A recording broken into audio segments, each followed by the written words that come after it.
오늘은 아브라함의 이야기를 좀 하겠는데요.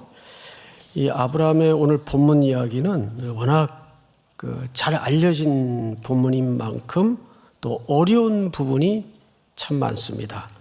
특별히 오늘 이제 내용을 살펴보겠지만 이상하게 오늘 본문은 빈칸이 많아요.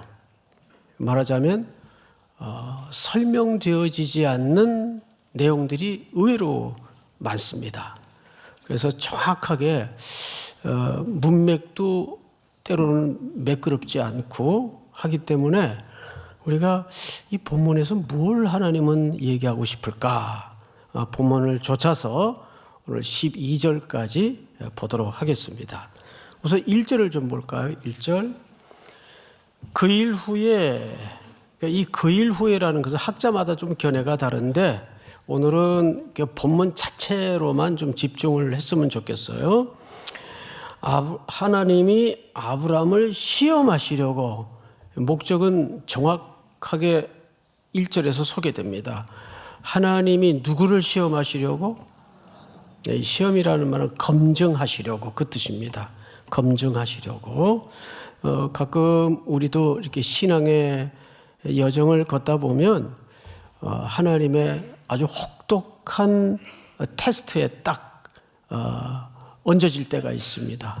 하나님이 아브라함을 목적은 시험하시려고 그랬어요. 자, 근데 어떤 시험일까? 그리고 과연 이 시험에 아브라함은 어떻게 됐을까? 12절을 보니까 이렇게 되어 있습니다. 사자가 이르시되 그 아이에게 네 손을 대지 말라. 그에게 아무 일도 하지 말라. 네가 네 아들 네 독자까지도 내게 아끼지 아니하였으니 내가 이제야 네가 하나님을 경외하는 줄을 아노라. 자, 여러분, 시험에 통과가 됐습니까? 통과가 못 됐습니까? 통과됐어요. 통과됐어요. 할렐루야. 하나님께서는 감당치 못할 시험을 주시는 분이 아닙니다. 시험 당할 즈음에 또한 피할 길을 내사 능히 감당하게 하시는 분입니다. 그러니까 인간에게 닥쳐진 시련 시험도 결국 우리의 의지나 믿음의 수준으로 이겨내는 것이 아니라 누가 견인하시죠? 그리스도의 공로. 그리스도께서 견인하십니다. 믿습니까? 자, 어쨌든 아브라함은 시험에 통과했어요. 근데 문제는 도대체 시험의 내용이 뭐냐 이 말이에요. 뭐냐? 2절을 한번 보십시다. 여호와께서 이르시되 네 아들 네 사랑하는 독자 이삭을 데리고 모리아 땅으로 가서 내가 네게 일러준 한 산 거기서 그를 뭘로 드리라? 예, 번제로 드리라. 이게 참 이제 이해가 잘 안 되는 시험이란 말이에요. 근데 여기 주목할 것은 창세기 1장서부터 사랑이라는 표현이 최초로 등장을 합니다. 2절을 다시 보세요.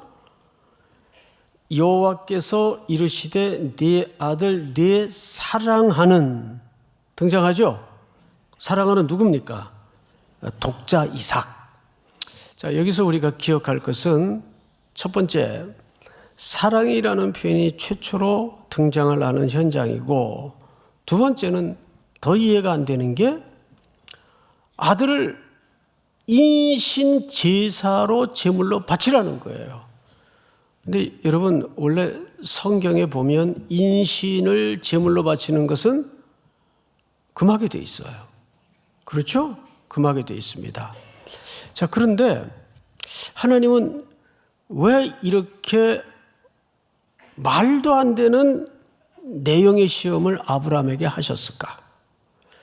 여기 2절에서 그 힌트가 있어요. 네 사랑하는 독자. 그러니까 이 테스트는 뭐에 대한 테스트입니까? 사랑에 대한 테스트예요.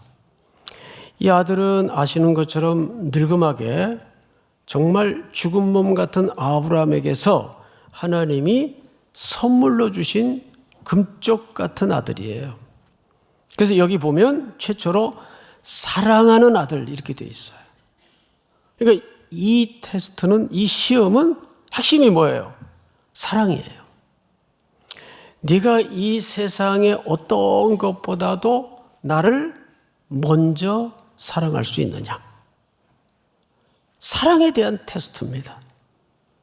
근데 중요한 것은 그럼 하필 왜 그것을 성경에도 그 많은 인신 제물의 방법으로 그 테스트를 하시냐 이 말이에요. 근데 결국은 하나님이 그 제물을 받으셨어요? 안 받으셨어요? 안 받으셨어요. 그리고 아브라함의 시험은 통과됩니다. 자, 여기서 우리가 이 인신 제사의 방법은 당시 오랜 세월 동안 가나안 땅에서 관행처럼 되어 오던, 아브라함도 그것을 이미 알고 있었고 그 가나안의 기본적인 원주민들은 이미 이런 관행을 실제 행하고 있었고 알고 있었어요. 그게 익숙한 개념이에요. 근데 하나님이 그런 이방 민족의 불온한 인신 제물의 방식을 슬쩍 빌려서 테스트를 하시는 거예요. 저 사람들은 자기의 가장 소중한 제물도 드리는데 그런 방식을 슬쩍 차용해서 그렇게 너도 네 아들, 독자 사랑하는 아들을 바칠 수가 있겠느냐. 자, 그런데 그 다음 절이 문제예요. 3절을 볼까요? 아브라함이 아침에 일찍이 일어나. 자, 어떠세요? 2절에서 3절로 넘어가는데 매우 자연스럽습니까? 부자연스럽습니까? 대답을 좀 하세요. 자연스럽습니까? 부자연스럽습니까? 굉장히 부자연스럽죠. 이쪽은 지금 왜 자연스럽다 그런지 모르겠어요. 생각해 보세요. 이런 절규나 비명 한마디쯤은 나와야 되는 거 아니에요? 하나님 정신 차리세요. 네? 지금 그 말 사실이에요? 이 아들 어떤 아들인지 하나님이 제일 잘 알면서 어떻게 이방 족속들이 행하는 그런 인신 제물의 방식으로 내 아들을 바치라 그럽니까? 말도 안 되는 소리 치우세요. 그럴 수 있는 거 아니에요? 그런데 여기 첫 번째로 미스테리가 아브라함이 한마디를 안 해요. 침묵이에요. 그리고 여기에 좀 수상한 삭제된 장면이 하나 있을 법해요. 아내가 전혀 등장하지 않습니다. 그렇죠? 여러분, 생때 같은 아들을 지금 바치러 가는 길목인데 아내가 전혀 등장하지 않아요. 그리고 아브라함은 한마디 질문도 없이, 뭐 질문했다고 너 정신 나갔냐? 어디다 대고 질문이야? 누가 그럴 사람이 있겠어요? 여러분, 이런 본문을 좀 상식적으로 읽으셔야 돼요. 너무 어미한 주의 말씀으로만 대하면 이해가 잘 안 돼요. 그건 철저히 종교적 관점에서의 시각이지. 자, 성경을 다시 보세요. 3절. 아브라함이 아침에 일찍이 일어나 나귀의 안장을 지우고 두 종과 그의 아들 이삭을 데리고 번제에 쓸 나무를 쪼개어 가지고 떠나 하나님이 자기에게 일러주신 곳으로 가더니, 여기에서 종들이 나오고 아들이 등장합니다. 그렇죠? 자, 볼까요? 종과 그의 아들 이삭을 데리고. 그런데 히브리어를 보면 종이라는 말이 나아르입니다. 나아르. 그런데 여기에 사용된 아들도 똑같은 단어를 썼어요. 나아르. 그러니까 여기서 이삭은 이중적 그림을 갖고 있습니다. 종의 모델로도 등장을 하면서 아들의 역할로도 등장을 하는 거예요. 종이면서 동시에 뭐예요? 아들이에요. 아들이면서 동시에 뭐예요? 종으로 모습을 드러냅니다. 과연 이 이야기 속에 담아진 이미지가 장차 어떤 그림을 지향하고 있는 것일까는 우리가 결론쯤에서 만나보게 될 겁니다. 4절을 볼까요? 제3일에 아브라함이 눈을 들어 그것을 멀리 바라본지라. 자, 산 아래까지 며칠 길이 걸렸습니까? 예, 이 3일이라는 의미에 대해서 너무 지나친 그 해석은 좀 삼가할 필요가 있어요. 그러나 어쨌든 물리적인 3일이라도 이 3일이라는 숫자 속에는 지독한 고통이 있었을 겁니다. 지금 금쪽 같은 정말 하나님의 표현대로라면 사랑하는 독자를 데리고 이 아들을 드리기 위해서 걸었던 길이 3일 길이에요. 어떤 심정이었을까요? 그리고 아들에게는 이 목적이 아직 감추어져 있어요. 아버지는 이미 알죠. 하나님의 계시를 통해서, 말씀을 통해서 목적을 들었으니까 이게 지금 무슨 길인지 알아요. 그런데 아들에게는 이 말씀이 감추어져 있습니다. 5절을 보십시다. 이에 아브라함이 종들에게 이르되 너희는 나귀와 함께 여기서 기다리라. 내가 아이와 함께 저기 가서. 자, 여러분, 여기서도 종들, 아이, 똑같이 나르라는 같은 단어를 씁니다. 저기 가서 예배하고 우리가 너희에게로 돌아오리라 하고. 그래서 어떤 분은 아들의 부활을 믿었기 때문에, 하나님께서 살려줄 것을 믿었기 때문에 여기 우리가 너희에게로 돌아오리라 복수로 쓰지 않았겠는가, 이런 이제 해석도 하는 학자들이 있어요. 그러나 오늘은 그 부분이 아니기 때문에 우리가 담백하게 본문 자체만 놓고 지나갑시다. 근데 어쨌든 종들은 산 아래 두고 아들과 아버지만 이제 단독으로 길을 갑니다. 자, 6절을 볼까요? 아브라함이 이에 번제 나무를 가져다가 그의 아들 누구에게 지우고, 그렇죠, 이삭에게 지우고. 자, 멈추어 서서 우리가 하나 풀어내야 될 과제가 있어요. 이 이삭이 지고 이제 가파른 산길을 올라야 될 등에 짊어진 번제에 쓰여질 나무와 기구들은 복수의 종들이 지금까지 가지고 왔던 것들입니다. 그런데 그것을 한몫에 이삭이 혼자서 지고 가파른 산을 올라야 돼요. 아버지 아브라함은 무엇만 손에 들었는가 하면 불과 칼입니다. 볼까요? 자기는 불과 칼을 손에 들고 두 사람이 또 어떻게 했어요? 동행하더니. 이걸로 봐서 일단 학자들마다 이 이삭의 나이에 대해서 많이 추정을 하는데, 제가 어떤 학자는 37살쯤 되었을 것이다라고까지 말하는 사람을 읽어봤어요. 그런데 성경이 명확하게 기록하지 않는 것은, 너무 이렇게 단정적으로 말한다는 것은 조금 위험해요. 태도 자체가. 근데 어쨌든 성경의 그림만 딱 봐도 여기에는 어린아이가 아니에요. 이제 그림을 이렇게 성화 그림을 여러 개 이렇게 보면 어린 초등학생 정도 몸집을 한 이삭이 그 제단에 얹어진 그림이 많아요. 그렇지 않습니다. 최소한 청년 이상입니다. 한참 기운이 펄펄했을 물이 오른 나이예요. 그러니까 그 가파른 산을 모든 짐을 홀로 지고 오를 수가 있었습니다. 자, 이것을 연령대를 대충이라도 밝히는 게 왜 중요할까? 아주 중요합니다. 여러분, 다음 절을 한번 볼까요? 이삭이 그 아버지 아브라함에게 말하여 이르되, 여기서 이삭이 침묵을 깹니다.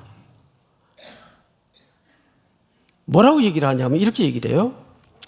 내 아버지여 하니 그가 이르되 내 아들아 내가 여기 있노라. 이삭이 이르되 불과 나무는 있거니와 번제할 어린 양은 어디 있나이까. 이삭의 침묵을 깨고 물었던 아버지에 대한 첫 번째 질문입니다. 이상하잖아요? 다 왔는데 도착했으면 거기 뭐 제물이 준비되어 있었다든지 그것도 아니더라고요. 보니까 이삭의 입장에서는. 그리고 이제 번제에 쓸 나무를 혼자 도구와 함께 지고 올라야 되는데 제물이 없는 거예요. 그러니까 아직 하나님의 말씀은 이삭에게 감추어 있었으니까 질문을 하는 것이 믿음이 없어서도 아니고 어쩌면 당연한 질문이에요.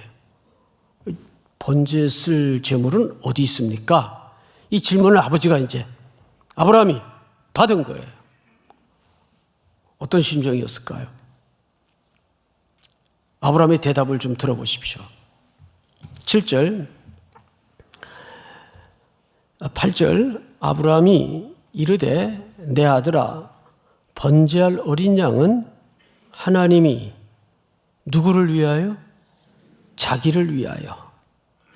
전 여기서 하나님이 자기를 위하여 친히 준비하시리라, 이 아브라함의 대답 속에 사실은 시험은 끝났다고 보는 거예요. 지금 이런 절체절명의 정서적, 감정적 위기 앞에서도 실질적인 아들을 내놓아야 된다는 이 위기 앞에서도 아브라함의 인식세계는 누구 중심이었어요? 하나님 중심이었어요. 자, 여러분, 하나님께서 우리에게 때로는 이렇게 이해할 수 없는 가혹한 시험과 시련을 주실 때는 목적이 여기 있습니다. 이 본질이 사랑에 대한 테스트라고 그랬어요. 그죠? 자, 제가 우리 장흥 통영 선교 가서 우리 청년들과 성도들에게 이런 말씀을 드렸었어요. 왜 첫사랑은 되게 실패하는지 아느냐? 여러분, 왜 첫사랑은 되게 실패하죠? 뭐 남편들이 당신이 내 첫사랑이야 다 굴한 거 아시죠? 예? 가정의 평화를 위해서 다 사기치는 거예요. 예? 그리고 그런 줄 알고 또 사는 게 좋아요. 예? 그런데 여러분 다 겪어봐서 아시겠지만 첫사랑은 실패합니다. 이유는 첫사랑을 할 나이는 그 사랑을 감당할 실력이 되는 나이입니까? 안 되는 나이입니까? 실력이 안 되는 나이예요.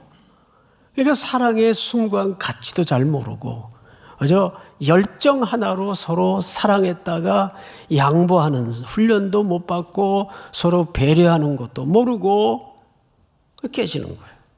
그러면서 이 남자 저 여자 서로 배반당하고 시련당하고 채이고 가슴에 커다란 구멍이 생겨서 오는 바람 가는 바람 다 겪어봐야 뭐가 만들어지죠?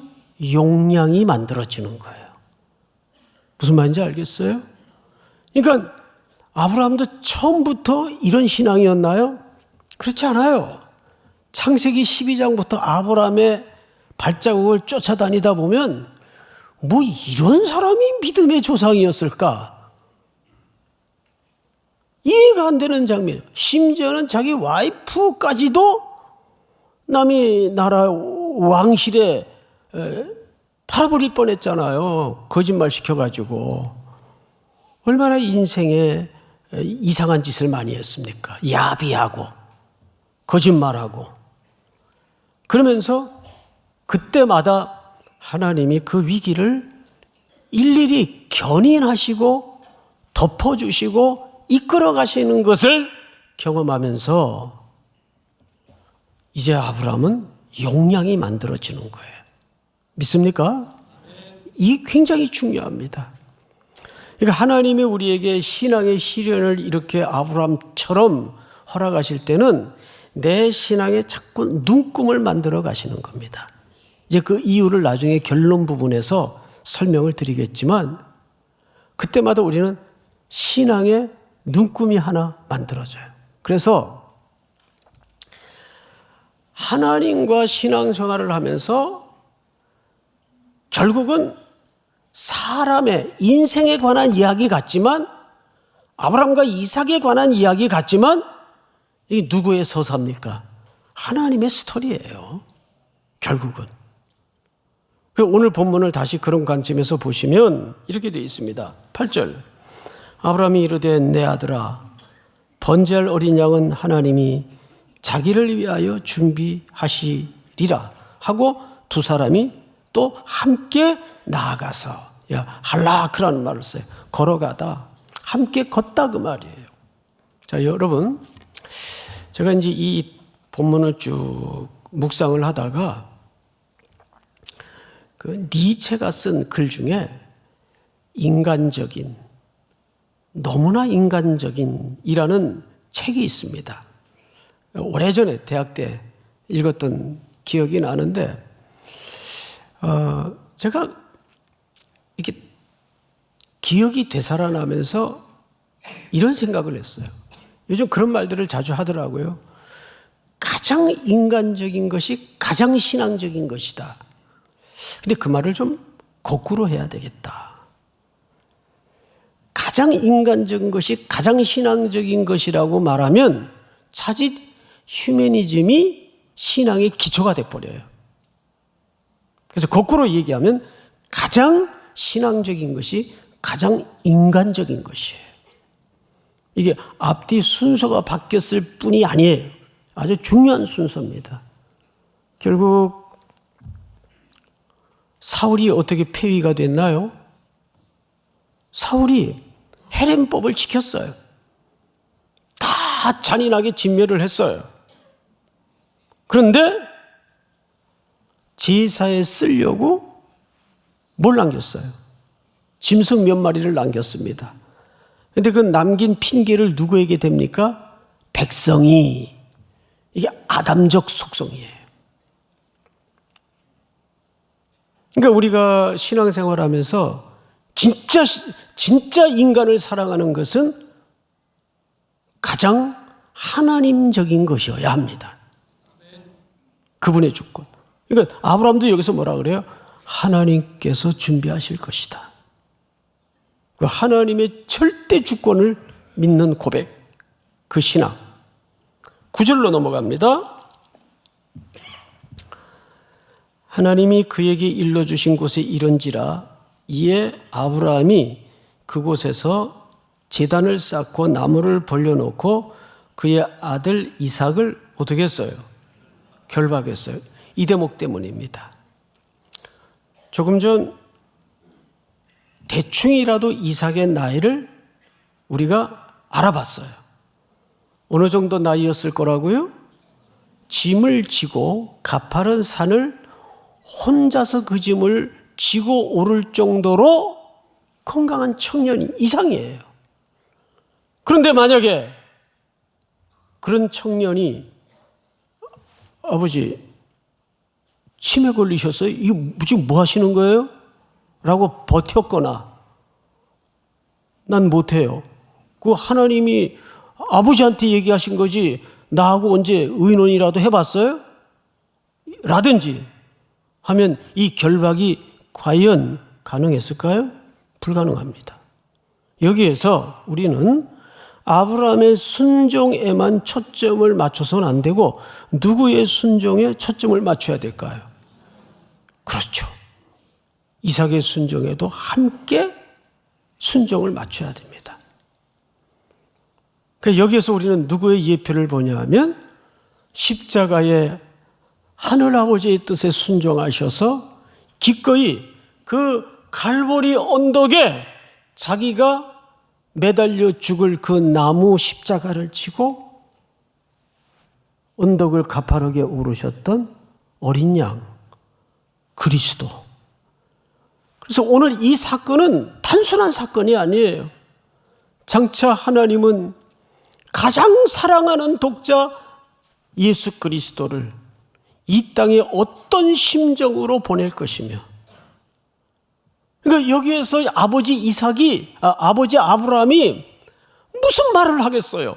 인간의 언어로 이 고통과 이 괴로움과 이 아픔을 어떻게 설명할 수 있겠습니까? 그래서 침묵할 수밖에 없어요. 여러분, 침묵도 깊은 소통의 수단이라는 거 아시잖아요. 침묵은 소통을 끊는다는 말이 아니에요. 오히려 더 큰 소통의 수단이에요. 저는 이상의 날개라는 소설을 어릴 때 읽었던 기억이 나는데, 그 주인공의 아내가 밤일을 나가는 여자입니다. 그리고 자기는 폐병에 걸려 있어요. 매일 저녁에 아내는 문남자들의 품에 안기기 위해서, 돈벌이를 위해서 화장을 고칩니다. 화장을 합니다. 근데 그때 작가가 그 장면을 아주 자세히 묘사를 내요. 오늘도 아내는 경대 앞에 앉았다. 정성스럽게 화장을 한다. 담담하게 써내려가는데 그 깊은 고통이 그 담담함 속에 담겨져 있다고요. 문학이라는 게 그렇잖아요. 저는 중학교 때 그 장면이 너무 소름이 끼치는 거예요. 글을 읽으면서. 마치 여기서 아브라함이 아들의 질문에 답변을 하는 태도라든지 그런 절규를 봐요. 얼마나 아프셨을까. 그러니까 여기 누구의 마음이 반영된 거죠? 하늘아버지의 마음이, 독생자 예수 그리스도를 이 땅에 아끼지 아니하시고 내어놓으시는 아버지의 마음. 자, 성경을 다시 보십시다. 9절을 보시면 아들은 결박이 됩니다. 여기에는 예수 그리스도께서 십자가에 달려 아버지의 뜻에 순종하셨던 것처럼 이삭도 여기에서 순종이 이루어집니다. 결박하여 제단 나무 위에 놓고 손을 내밀어 칼을 잡고 그 아들을 잡으려 하니 이때 이미 이삭은 죽었어요. 실질적으로는 죽지 않았지만 아브라함은 이때 이미 아들을 죽인 겁니다. 자, 칼을 어떻게 돼서 내 손을 내밀어 칼을 잡고, 여기에 사용된 칼이라는 말은 아주 희귀한 단어를 썼어요. 여기에 똑같은 단어가 등장하는 본문을 한번 보십시다. 사사기 19장을 띄워주세요. 그 집에 이르러서는 칼을 가지고 자기 첩의 시체를 거두어 그 마디를 찍어 12덩이에 나누고 그것을 이스라엘 사방에 두루 보내매, 이게 12토막 살인 사건이에요. 여러분, 이 장본인이 누군지 아십니까? 레위예요. 레위, 제사장. 그런데 제사장에게 첩이 있었어요. 그리고 그 첩을 12토막 내서 자기 동료 지파들에게 지난밤 일어났던 끔찍한 사건을 사인으로 보내는 짓을 이렇게 합니다. 그러니까 이 사건은, 이 여기서 사용된 칼의 의미는 인간의 잔악과 죄악이 얼마나 절망스러운 존재인가를 잘 표현한 도구가 여기 사용된 칼이라는 의미예요. 한 군데만 더 볼까요? 잠언서 30장을 보세요. 다 같이 한번 시작. 합리는 장검 같고 어금니는 군도 같아서 가난한 자를 땅에서 삼키며 궁핍한 자를 사람 중에서 삼키는 무리가 있느니라. 장검, 군도, 여기다 칼입니다. 자, 그런데 그걸로 뭘 해요? 가난한 자를 땅에서 삼키며 궁핍한 자를 사람 중에서 삼키는 무리가 있느니라. 적어도 칼을 가진 자는 힘 있는 자예요. 그런데 힘 있는 자가 도움을 주고 함께 해줘야 될 약자들을 더 악하게 짓밟고 빼앗고 탈취하는 도구로 그 권력과 힘을 씁니다. 칼을 씁니다. 그런데 오늘 이삭을 잡을 이 칼이 묘사된 이 언어는 그렇게 아들 예수 그리스도는 회복불능의 인간의 죄악을 대신해서 십자가에 죽으셔야만 했던, 그래서 하나님께서 아들을 이 땅에 보내셔야만 했던 이유를 칼이라는 도구를 사용해서 설명하고 싶었던 거예요. 그런데 아들은 결박되고 손을 내밀어 칼을 잡고 그 아들을 잡으려 하니, 여러분, 제물을 놓고 각을 뜨기, 잡으려고 각을 뜨기 위해서는 위에서 방향이 아래로 되어 있습니다. 이 손을 높이 치켜들었다는 얘기예요. 이미 마음에는 아브라함이 아들을 찌른 겁니다. 아니, 더 정확히는 아들을 제물로 바친 겁니다. 이때 어떤 일이 벌어지는가를 한번 보십시오. 11절. 여호와의 사자가 하늘에서부터 그를 불러 이르시되 아브라함아 아브라함아 하시는지라. 아브라함이 이르되 내가 여기 있나이다. 사자가 이르시되 그 아이에게 네 손을 대지 말라. 그에게 아무 일도 하지 말라. 네가 네 아들 네 사랑하는 독자까지도 내게 아끼지 아니하였으니 내가 이제야 네가 하나님을 경외하는 줄을 아노라. 자, 이제 스토리는 다 끝났어요. 이것은 하나님이 아브라함을 향한 시험이었어요. 그런데 시험이 통과됐습니다. 근데 그 가운데 전체적인 총주제가 뭐였어요? 얼마나 하나님을 아브라함이 사랑하는가가 시험의 총주제였습니다. 그걸 검증하는 거예요. 그 눈금을 드러낸 겁니다. 왜 그러셨을까요? 여러분, 우리는 이 본문을 결론적으로 몇 절을 봐야 되냐 하면 15절을 한번 보세요. 여호와의 사자가 하늘에서부터 두 번째 아브라함을 불러 이르시되 여호와께서 이르시기를 내가 나를 가리켜 맹세하노니 내가 이같이 행하여 네 아들 독자까지도 아끼지 아니하였은즉 내가 네게 큰 복을 주고. 자, 앞을 보실까요? 하나님이 우리의 사랑을 검증하신 이유는 우리는 처음에는 그 복을 감당할 만한 사랑의 실력이 됐어요? 안 됐어요? 안 됐어요.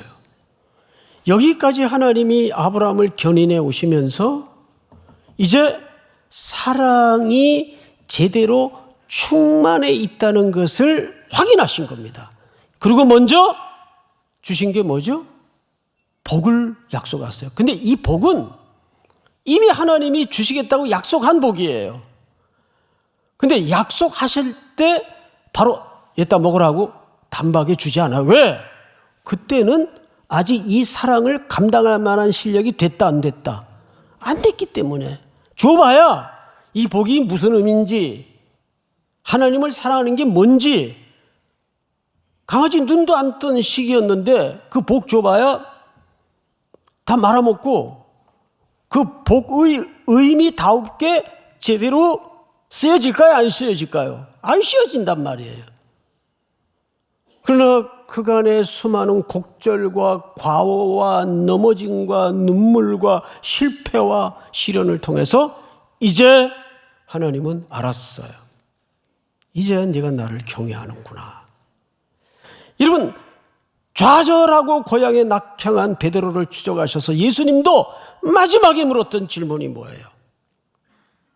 따지셨나요? 너 왜 이거밖에 안 되냐고 물으셨나요? 너 나 사랑하니? 아직도? 내가 주를 사랑하는 줄 주께서 아십니다. 사랑 외에는 없어요. 그런데 이 복이 아브라함에게 복을 주는 것뿐만 아니라 누구에게도 복을 주신다고 약속하냐면, 자, 18절을 다 같이 읽습니다. 시작. 또 내 씨로 말미암아 천하 만민이 복을 받으리니 이는 내가 나의 말을 준행하였음이니라 하셨다 하니라. 네, 아브라함도 물론 복을 받지만 그 아브라함의 후손을 통해서 이 복이 계속해서 확장되고 흘러갈 것을 약속하고 있는 거예요. 이제는 아브라함이 이 역할을 할 수 있는 역량이 생긴 겁니다. 저는 여기서 이제 70주년을 맞이한 우리 삼일교회가 그간에 하나님이 부어주신 은혜와 복은 말로 형용할 수가 없어요. 이제는 그 복이 어떻게 해야 될까요? 여러분들도 복을 받았다면 또 이번에 하나님께서 우리 교회에 정말 귀한 공간을, 기적적으로 뜻밖의 공간을 허락해 주셨어요. 이 자세한 설명은 오늘 4시 반 재직회에서 미주알 고주알 섬세하게 설명을 드릴 겁니다. 7층짜리 8층짜리 두 동을 브릿지되어 있는 건물을 하나님이 이번에 허락해 주셨습니다. 궁금하시면 재직회 나오세요. 재직회. 자, 그런데 그 공간은 단순히 우리가 공간이 태부족하기 때문에 단순하게 주신 공간을 넘어서야 돼요. 그 공간을 통해서 70년 동안 이 청파동에 자리한 우리 삼일교회가 앞으로 어떻게 미셔널 처치의 메카가 될 것인가, 보내어지는 공간으로, 준비되는 공간으로. 주변에 보니까요, 인터넷 고등학교가 어마어마하게 많은 데다가 초등학교, 또 그 주변에 지금 청년주택이 병풍처럼 세워져 있어요. 그래서 이 전 세대, 젊은 어린 세대부터 전 세대가 그 공간에 들어와서 하나님을 만나고 하나님의 복을 누릴 수 있는 공간으로, 할렐루야, 네? 그런 공간으로 쓰여져야 됩니다. 여러분, 이렇게 주의 복은 여러분들이 받은 복을, 이제는 하나님을 어떻게 사랑하는지를 알게 된 우리에게 그 복이 어떻게 흘러가야 되는가를 오늘 이 말씀을 통해서 설명하고 싶었던 겁니다. 이 아브라함의 복을 누리는 모두가 우리뿐만 아니라 다음 세대, 그 다음 세대 역사의 언덕을 넘어 만개할 수 있는 아름다운 복의 통로, 새로운 70주년이 되기를 주의 이름으로 축복합니다. 다 일어나십시다. 내 주 되신 주를 참 사랑하고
지금은 우리 구주 예수 그리스도의 은혜와 하나님 우리 아버지의 높고 높으신 사랑하심과 성령 하나님의 교통하심과 모든 것들을 충만케 하시고 부욕케 하시는 역사가 오늘 2부 예배로 영광을 돌리며 다시 한번 하나님의 복을 땅끝까지 흐르게 순종키로 각오하고 점원을 나서는 사랑하고 사랑하는 우리 귀한 3일의 성도들, 온라인으로 예배하는 모든 이들, 특별히 해외, 군에 멀리 출타 있는 가족들, 복중의 생명까지 영원토록 함께 있을지어다. 아멘.